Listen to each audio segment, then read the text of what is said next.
Tell me about what you enjoy about being a farmer. Everything. I think Stuart and I both like really hard work. Farming's full of that. Being in the most beautiful place every day, no matter how hard you work, at the end of the day, look where you are.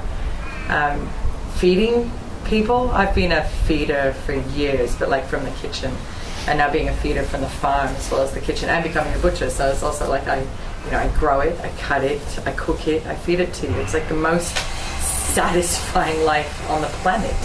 What more could I do than work an honest living outside with animals and feed people? It's awesome. And so what do you like about being a butcher? I like a number of things about it.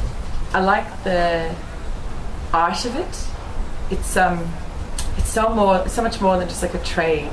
You know, I didn't fully appreciate what an art butchering is until I started learning. And I talk to and look at butchers in a totally different light to how I did before. They're amazing what they do. And learning musculature, and then actually even things like then going, oh, I'm really sore in the back of my pelvis. And because I cut up pigs for a living, I know that that's not in my back. That's the muscles down to my hamstring that's attaching there. So it's like improved my own anatomy knowledge. And then my cooking, it's made a huge difference to the cooking, because I work with these muscles with my hands every single day, and I know exactly what they've been doing in their life.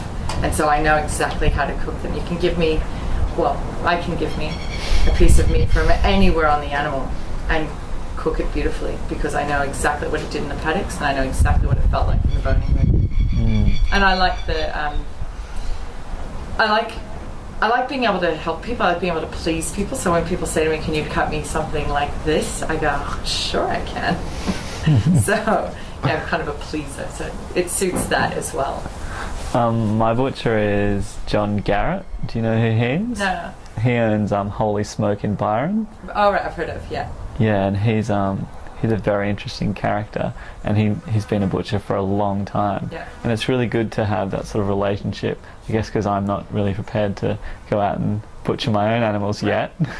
But he's someone who has taught me a lot about how, where all the different bits of animals and how to prepare them, because he knows. Exactly. And any whole carcass butcher, which Australia still has quite a lot of. We're pretty lucky. We haven't lost that, unlike America, where there are almost none. So your local butcher, if they're breaking down whole carcasses, they have a lot of knowledge they can share about how to prepare any of that.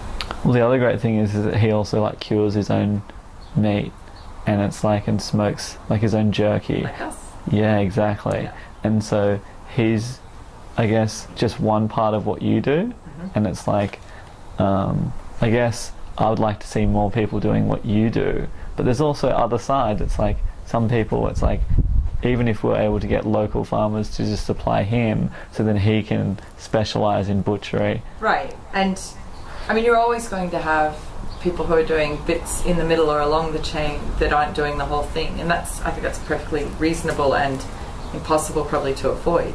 But there's nothing lesser about what he's doing or what he knows how to do. He has to know those animals and what they did in their life anyway. He has to understand that to be able to do what he does in the boning room with it.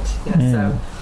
Well, see, essentially what he does is he knows all the farmers where he gets his. Fantastic. And so it's he really does do his best, but I guess him managing his business is quite difficult. Retail butcher shops are so busy. Those places, they couldn't farm as well. Yeah. Just like I couldn't butcher 6 days a week because I have other jobs I need to do. Exactly.